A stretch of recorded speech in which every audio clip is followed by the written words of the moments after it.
నమస్తే బిజిబస్ కార్యక్రమానికి స్వాగతం. ఇవాల్టి కార్యక్రమంలో భాగంగా మనతో పాటు గానుగపాటి ట్రేడింగ్ అకాడమీ నుంచి చైర్పర్సన్ శ్రీరామచంద్రమూర్తి గారు మనతో పాటు ఉన్నారు. చాలా మంది స్టాక్స్ లో ఇన్వెస్ట్ చేయాలంటే భయపడుతూ ఉంటారు.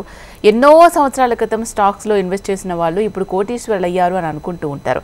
అసలు దాంట్లో వాస్తవాలు ఎంత, అసలు మార్కెట్ అలా ఉంటుందా, ఒడిదుడుకులు ఎలా ఎదుర్కోవచ్చు, దేంట్లో ఇన్వెస్ట్ చేయాలి, ఎప్పుడు ఇన్వెస్ట్ చేయాలి, ఎప్పుడు విత్డ్రాల్ చేసుకోవాలి, పూర్తి సమాచారం తెలియజేయడానికి మనతో పాటు ఉన్నారు. ఆయనతో మాట్లాడదాం. సార్ నమస్కారం. సార్ నమస్తే అండి. సార్, చాలా మందిలో అసలు స్టాక్స్లో ఇన్వెస్ట్మెంట్ చెయ్యాలి అనే ఒపీనియన్ ఉన్నా కూడా వెనక ముందు భయం పడుతూ ఉంటారు. ఎందుకు ఆ భయం అంటారు?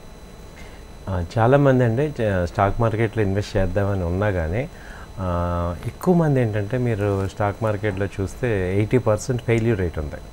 అంటే 80% పీపుల్ లాస్ అవుతున్నారు, ఓన్లీ 20% పీపుల్ సక్సెస్ అవుతున్నారు.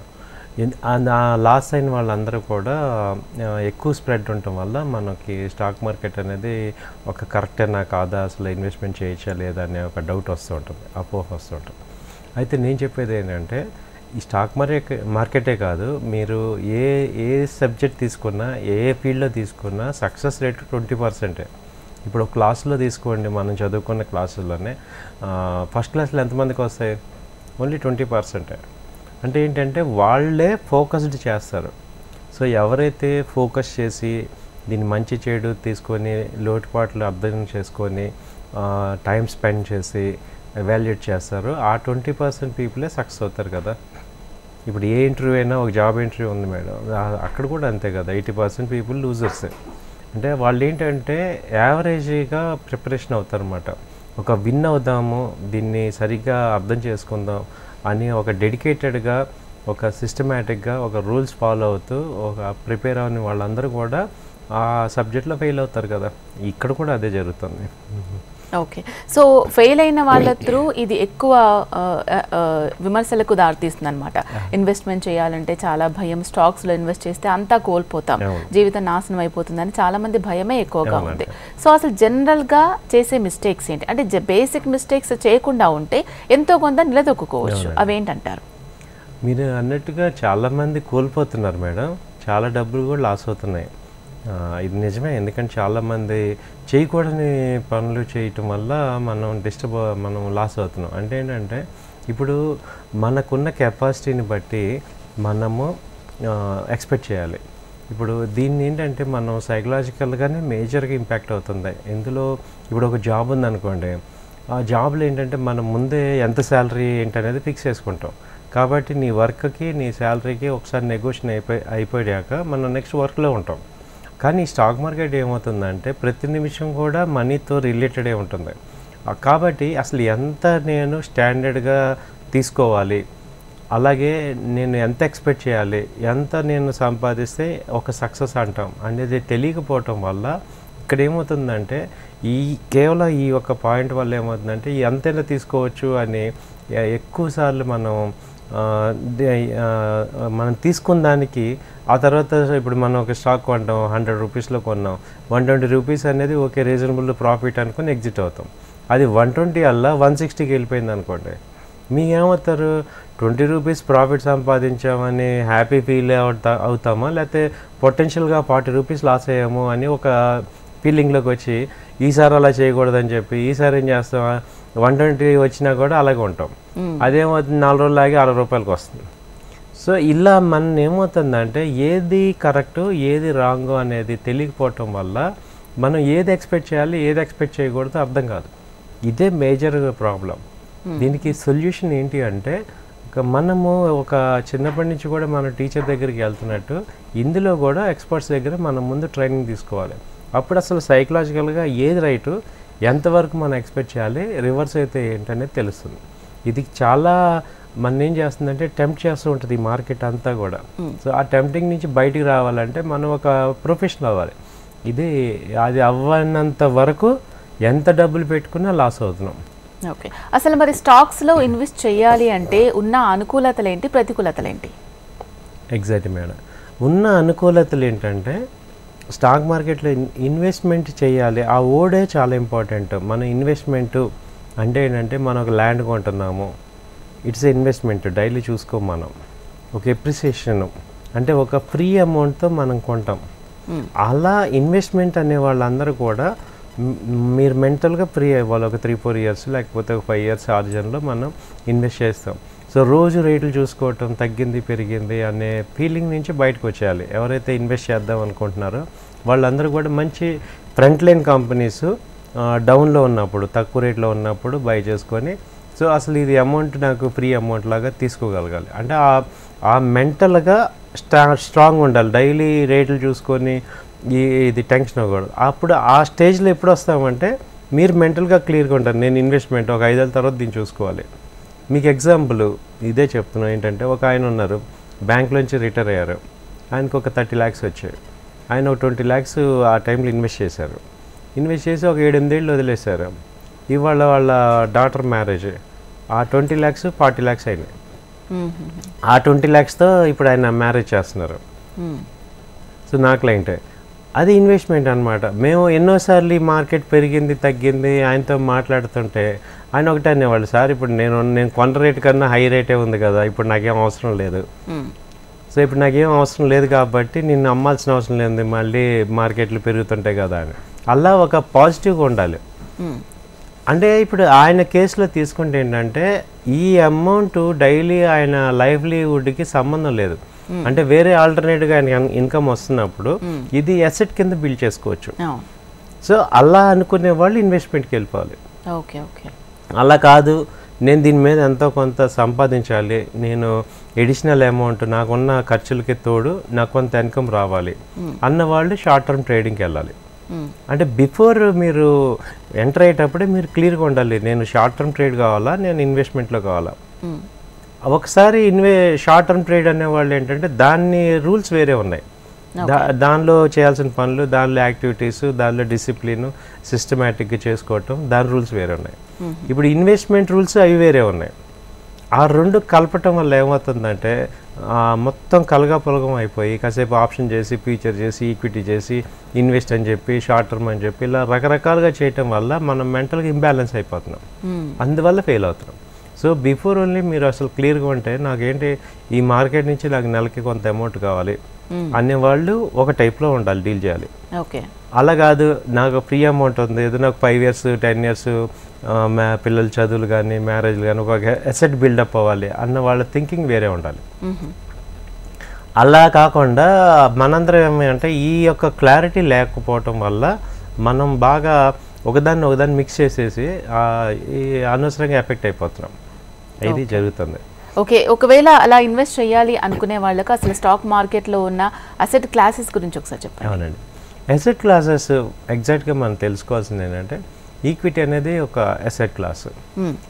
ఈక్విటీలో కూడా ఏమవుతున్నాయంటే 3 types ఉన్నాయి. ఏంటంటే front line stocks, blue chip companies అంటాం, టాప్ 100 కంపెనీస్. వీటిల్లో ఏమవుతాయంటే మీకు రిటర్న్స్, డీసెంట్ రిటర్న్స్ అనేది ఎక్స్పెక్ట్ చేయొచ్చు.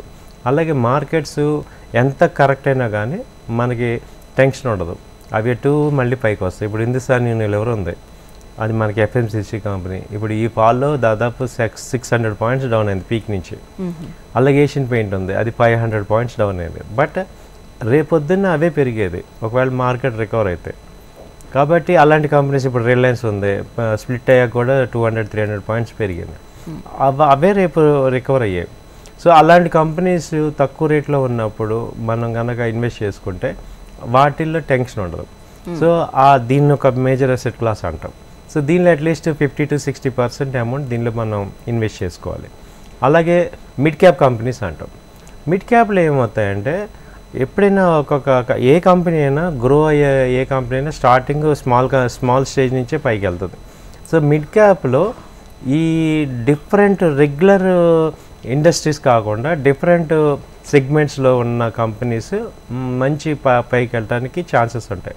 ఇప్పుడు విండ్ పవర్ కానీ, ఇప్పుడు ప్రజెంట్ ఏ సెక్టర్స్ భూమిలో ఉన్నాయి, ఇప్పుడు రైల్వే బుల్లెట్ ట్రైన్స్ ఉన్నాయి, దానికి సంబంధించి ఏదైనా కంపెనీస్ ఉన్నాయనుకోండి, అంటే ఆ పెరిఫరల్స్ తయారు చేసే కంపెనీ కానీ, లేదంటే ఇప్పుడు విండ్ ఎనర్జీ కానీ, ఆల్టర్నేట్ ఎనర్జీస్, బయోఫ్యూల్, ఇవన్నీ కూడా బాగా హైలైట్ అవుతున్నాయి. సో అలాంటి కంపెనీస్లో ఏవైనా మనం గ్రోయింగ్ కంపెనీస్ చూసుకొని ఇన్వెస్ట్ చేయటం అనేది ఒక asset class point. So mid cap కంపెనీస్లో కూడా అలాంటివి ఏమన్నా ఆల్టర్నేట్ ఐడెంటిఫై. ఇప్పుడు మిడ్ క్యాప్లో టెక్స్టైల్ ఇండస్ట్రీ ఉంది. టెక్స్టైల్లో ఆల్రెడీ బాగా అది హై లో మార్జిన్స్, హై కాంపిటేటివ్ ఇండస్ట్రీ. దానిలో ఇప్పుడు మిడ్ క్యాప్ కంపెనీని ఇన్వెస్ట్ చేస్తాను అంటే అది గ్రో అయ్యే ఛాన్సెస్ తక్కువ ఉంటాయి. అలాంటివి చూస్ చేసుకోకూడదు. ఆల్టర్నేటివ్ అంటే ఇప్పుడు మనకి ఇది ఉంది, ఇది ఈవీ ఎలక్ట్రికల్ వెహికల్ బస్సెస్ ఉన్నాయి. సో అలాంటి బస్సెస్లో ఎలక్ట్రికల్ వెహికల్ కంపెనీస్లో న్యూ కాంపోనెంట్స్ ఏమైనా తయారు చేసే కంపెనీ కానీ వాటిల్లో మనం ఏమైనా ఇన్వెస్ట్ చేసుకోవటం వల్ల మనకు కొంత బెనిఫిట్ వస్తుంటాయి. సో అలాంటి కంపెనీస్ మనం చూస్ చేసుకొని ఇన్వెస్ట్మెంట్ మీద చూసుకోవచ్చు. ఆ తర్వాత ఏంటంటే దానిలో ఒక 30% ఇన్వెస్ట్ చేసుకోవాలి. తర్వాత ఏంటంటే Penney stocks, small and Penney stocks. So ఇవన్నీ వీటిల్లో సెలెక్ట్ చేసుకొని ఇప్పుడు మనం సుజిలాను అలాంటిది 20 రూపీస్ నుంచి వాళ్ళ 80 రూపీస్కి వెళ్ళింది. పిఎన్బి 20 రూపీస్ నుంచి 100కి వెళ్ళింది. అలా స్మాల్ కంపెనీస్ అంటే మీకు బిలో 30 ఆ కంపెనీస్ పొటెన్షియల్గా గ్రో అయ్యే ఛాన్సెస్ ఉన్నవి చూసుకొని వాటిలో ఒక 20% ఇన్వెస్ట్ చేసుకోవడం ద్వారా మనం అసెట్ క్లాస్ని బిల్డ్ చేసుకోవచ్చు. దీంతోపాటు మ్యూచువల్ ఫండ్ అనేది ఇంకొక అసెట్ క్లాస్. అసలు నేను స్టాక్ మార్కెట్లో ఇంకా నా వల్ల కాదు, నాకు అంత టైం లేదు, నేను ఈ ఎమోషన్స్ని తట్టుకోలేను అనే వాళ్ళందరూ కూడా మ్యూచువల్ ఫండ్స్కి వెళ్ళిపోవచ్చు. దానిలో ఏంటంటే మంచి ఎక్స్పర్ట్స్ డీల్ చేస్తారు మన ఫండ్స్ని, కాబట్టి హై లెవెల్ అమౌంట్స్ వస్తాయి, కాబట్టి అవి లాంగ్ టర్మ్ పాయింట్ ఆఫ్ వ్యూలో మంచి సక్సెస్ ఇస్తాయి అన్నమాట.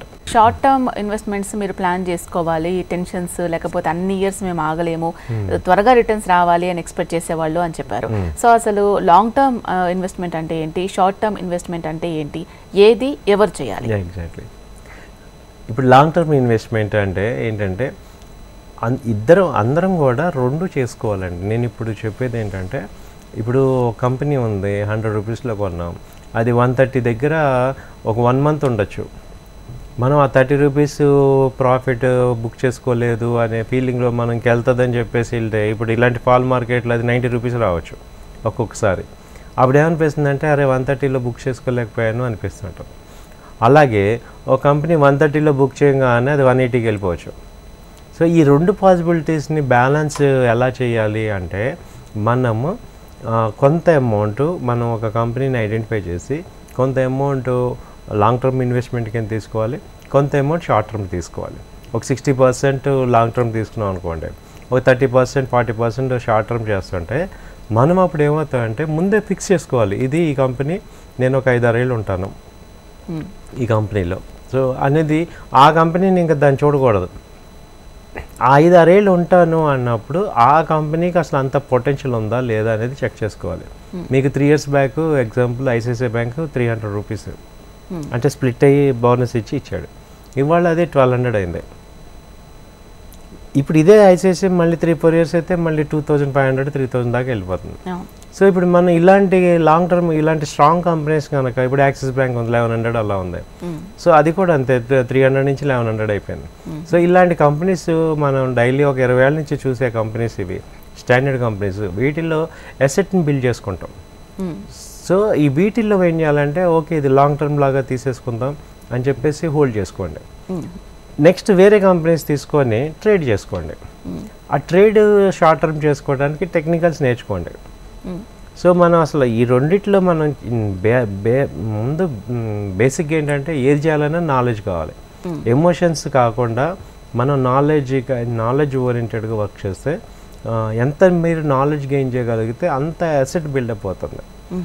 సో టెన్షన్ కానీ భయం కానీ ఎప్పుడు వస్తుంది అంటే మనకి దాని మీద ఒక క్లారిటీ లేకపోవటం. ఇప్పుడు ఇవాళ చూస్తే మార్కెట్స్ ఫాలో అవుతున్నాయి, నాలెడ్జ్ లేని వాళ్ళు అందరూ ఎమోషనల్గా అయిపోతున్నారు. నాకు చాలామంది ఫోన్ చేస్తున్నారు, నేను అమ్మేసేమో మా పోర్ట్ఫోలియో ఇంకా తగ్గిపోతుందా, ఓ పక్క యుద్ధాలు అంటున్నారు, అదంటున్నారు ఇదంటున్నారు, ఏమైనా అయిపోతాయా అని. మీరు అదే అంటున్నా, ఇప్పుడు ఇక్కడ నాలెడ్జ్ లేకపోవటం వల్ల మనం ఏమవుతుందంటే ప్యానిక్ అయిపోతాం, రాంగ్ డెసిషన్స్ తీసుకుంటాం. యాక్చువల్గా ఈ టైంలో ఏంటి యాడ్ చేయాల్సిన టైము అంటే డబ్బులు ఫ్రీ అమౌంట్ ఉంటే మార్కెట్ తగ్గింది, మంచి కంపెనీలు తక్కువ రేట్లో ఉన్నాయి కాబట్టి ఇది కొనాల్సిన టైం. ఎందుకని మీరు ఒకసారి బ్రాడ్ పిక్చర్ చూసుకుంటే ఇండియా ఉన్న పరిస్థితి ఏంటి, టాప్ 5 నుంచి టాప్ 3కి వెళ్తుంది. సో ఇవన్నీ కూడా టెంపరీ. ఇప్పుడు మనం అంతకన్నా వరస్ట్ కరోనా చూసాం. కరోనాలోనే మార్కెట్లన్నీ కుప్పకూలిపోయి 6000-8000కి వచ్చి ఇప్పుడు ఉన్నాయి. ఇవాళ అలాంటి సీన్ లేదు కదా, సిచ్యువేషన్ లేదు కదా. అది మీరు కనుక ఆలోచించగలిగితే మీరు అప్పుడు మైండ్తో ఆలోచిస్తున్నట్టు. హార్ట్తో ఆలోచిస్తున్నాం ఏంటంటే ఎమోషనల్ అయిపోతాం, ఎమోషనల్ అయిపోయి రాంగ్ డెసిషన్స్ తీసుకుంటాం. కాబట్టి నేను చెప్పేది ఏంటంటే ఈ బేర్ మార్కెట్లో మనం స్ట్రాంగ్గా నిలబడితే బుల్ మార్కెట్లో మనం డబ్బులు సంపాదిస్తాం. సో ఇప్పుడు ఉన్న సిచ్యుయేషన్లో మీరు మెంటల్గా ఎలా ఉండాలంటే స్ట్రాంగ్ ఉండాలి. సో ఓకే మంచి కంపెనీస్ తక్కువ రేటుకి వస్తున్నాయి, it is a buy offer. ఇప్పుడు మనం దీన్నే ఏమంటామంటే ఇప్పుడు మనకి ఇప్పుడు పండగ సీజన్లో ఇప్పుడు కార్లు ఇవన్నీ కూడా రేట్లు తగ్గించారు, డిస్కౌంట్ ఇచ్చారు. అది పాజిటివ్గా తీసుకుంటాం, నెగిటివ్ తీసుకుంటామా? పాజిటివ్గానే తీసుకుంటాం. మరి స్టాక్ మార్కెట్ కూడా పాజిటివ్ తీసుకోవాలి కదా. ఇప్పుడు హిందుస్థాన్ లెవర్ 2700 నుంచి ఇప్పుడు 2200 ఉందంటే it's a positive or negative? అది మేము చెప్తున్నాం కాబట్టి మేము ఒకప్పుడు అలాగే ఫీల్ అయ్యి తర్వాత అది పెరిగిపోవటం చూసి మేము అవన్నీ చూసాక ఇప్పుడు మేము స్టేబిలిటీకి వచ్చేసాం. సో అది పాజిటివ్. ఇప్పుడు కార్ల రేట్లు తగ్గినప్పుడు మనకి అడ్వాంటేజ్, అలాగే ఈ కంపెనీలన్నీ కూడా ఇవి ఎక్కడికి వెళ్ళవు, 100 సంవత్సరాల నుంచి ఉన్నాయి ఈ మార్కెట్లో, ఇవి ఎప్పటికీ లీడింగే. కాబట్టి అవి రేట్లు తగ్గినప్పుడు ఇది ఇన్వెస్ట్మెంట్కి రైట్ టైం. ఆల్రెడీ ఇన్వెస్ట్ చేసేసానంటే మీరు బాధపడాల్సిన అవసరం లేదు, అసలు చూడొద్దు. మీరు నేనేం చెప్తున్నాను, జనవరి దాకా మీ యొక్క పోర్ట్ఫోలియోలు ఏం చూడకండి, రిలాక్స్గా ఉండండి. చూసిన కానీ టెన్షన్ అయిపోతున్నాం. సో కొత్త వాళ్ళందరూ లేదా ఎడిషనల్గా ఇన్వెస్ట్ చేద్దామనే వాళ్ళందరూ కూడా ఇది ఒక అడ్వాంటేజ్ తీసుకోండి. మంచి కంపెనీలన్నీ తక్కువ రేటుకి వచ్చాయి కాబట్టి హ్యాపీగా ఇన్వెస్ట్ చేసుకోండి ఫ్రీ అమౌంట్స్. ఓకే సార్, ఇంత టెన్షన్ మేము పడలేము, అసలు ఇవి నేను చూడలేకపోతున్నాను, నాకు టెన్షన్ ఎక్కువ వచ్చేస్తుంది అనుకున్న వాళ్ళు మ్యూచువల్ ఫండ్స్కి వెళ్ళిపోవచ్చు అని కూడా మీరు ఇంతకుముందు చెప్పడం జరిగింది. అసలు మ్యూచువల్ ఫండ్స్లో లాంగ్ టర్మ్లో ఇన్వెస్ట్ చేయడం వల్ల ఏ విధంగా ఉపయోగకరంగా ఉంటుందంటారు? మంచి క్వశ్చన్ అడిగారు మేడం. చాలామంది అంటే ఇప్పటికి ఆల్రెడీ చాలామందికి ఆ అవేర్నెస్ ఉంది, చాలామంది ఆ బెనిఫిట్స్ పొందుతున్నారు. సో ఇప్పుడు మీలాంటి వాళ్ళందరూ సపోజ్ జాబ్ చేసే వాళ్ళందరికీ ఏమవుతుందంటే రెగ్యులర్గా ఈ మార్కెట్లో చూసే టైం కానీ లేకపోతే అంత నాలెడ్జ్ కానీ ఉండదు, అంత స్ట్రెస్ తీసుకోలేరు. అలాంటి వాళ్ళందరూ కూడా ఎస్ఐపి టైప్లో మీరు పెట్టేసుకోవచ్చు. ఎస్ఐపి అంటే systematic investment plan. Every month some amount, ఇప్పుడు చిట్టి కట్టినట్టు కొంత అమౌంట్ మనం దీనికి ఇన్వెస్ట్ చేయడం ద్వారా మీకు ఏమవుతుందంటే ఎవ్రీ మంత్ కొంత అమౌంట్ మనం ఇన్వెస్ట్ చేసుకుంటారు. అది ఓవరాల్గా ఏమవుతుందంటే ఒక 5 years 6 years అయ్యేపాటికి మీకు mutual funds every 5 years double అవుతున్నాయి. యావరేజ్గా 15% ఏజీఆర్ తీసుకుంటే అంటే ఎవ్రీ ఇయర్ 15% ప్లాన్ వస్తున్నాయి రిటర్న్స్. సో మీకు ఏమవుతుందంటే 5 years అయ్యేపాటికి కాంపౌండింగ్ అవుతుంది. ఆ నెక్స్ట్ 5 years తీసుకుంటే ఇంకా డబుల్ కాంపౌండింగ్ అవుతుంది. అలా యాక్చువల్ గ్రోత్ అంతా ఆఫ్టర్ 5 years ఉంటుంది. 5 to 10 years. 10 years మీరు హార్జన్లో కనుక మ్యూచువల్ ఫండ్స్ ఇన్వెస్ట్ చేస్తే అసలు మీకు ఎక్స్ట్రాడనరీ రిటర్న్స్ వస్తాయి ఎస్ఐపి టైప్లో. ఈవెన్ లంసమ్ కూడా ఇప్పుడు ఇలాంటి మార్కెట్లో ఎక్కువ అమౌంట్ ఉంది, సో అది కూడా లంసమ్గా పెట్టేసుకుంటే మీకు ఒక 5 years హార్జన్ తీసుకుంటే మంచి అమౌంట్స్ వస్తాయి. అంటే ఇంక మనం చేసేది ఏం లేదు, మనం జస్ట్ ఇన్వెస్ట్ చేసుకుంటాం. దానిలో ఇన్వెస్ట్ చేసుకోవటం ద్వారా మనము ఎక్స్పర్ట్స్ చేతిలో మన అమౌంట్ పెడుతున్నాం అనమాట. కాబట్టి వాళ్ళు కరెక్ట్గా డీల్ చేస్తారు కాబట్టి మనకి టెన్షన్ ఉండదు. సో మ్యూచువల్ ఫండ్స్ అది వాళ్ళు కూడా ఏంటంటే డైరెక్ట్గా మన డబ్బులు తీసుకొని వాళ్ళు కూడా స్టాక్ మార్కెట్లో స్టాక్స్లోనే ఇన్వెస్ట్ చేస్తారు. అంటే వాళ్ళు ఇంకెక్కడ చేసేది ఏం లేదు, స్టాక్స్ మంచి వాళ్ళు కూడా ఏ కంపెనీలు కొంటారు. వాళ్ళకి మనకి తేడా ఏంటంటే వాళ్ళు ఇలా ప్యానిక్ అవ్వరు. మనమేమో ప్రతిరోజు చూసుకుంటాం ఎంత ఉంది, తగ్గిందా పెరిగిందా. మనం ఏంటంటే పెరిగినా తట్టుకోలేము, తగ్గినా తట్టుకోలేము. సో రెండు అంటే ఆశతో ఆ రెండు తట్టుకోలేకపోతున్నాం అనమాట. ఒక డబ్బులు వచ్చాయి, ఒక 20,000 వచ్చాయినా హోల్డ్ చేయలేకపోతున్నాం, ఒక 20,000 పోయినా తట్టుకోలేకపోతున్నాం. అంటే ఈ యొక్క వెల్త్ని హోల్డ్ చేయటం అంటే చాలా వరకు ఏమవుతుందంటే middle class, upper middle class కానీ మనకేంటంటే సక్సెస్ని హోల్డ్ చేయలేకపోతున్నాం. ఫెయిల్యూర్ని హోల్డ్ చేస్తున్నాం కానీ హ్యాండిల్ చేస్తున్నాం కానీ సక్సెస్ని అసలు హ్యాండిల్ చేయలేకపోతున్నాం. అదే ప్రాబ్లం. ఓకే, మీకు గవ్వకన్నా బోనస్ కింద ఒక 10 lakhs వచ్చింది అనుకోండి, అలా నార్మల్గా తీసుకోలేకపోతాం. అది దాన్ని హ్యాండిల్ చేసే పరిస్థితి ఉండదు. అది మనకి ప్రాక్టీస్ అవ్వాలి.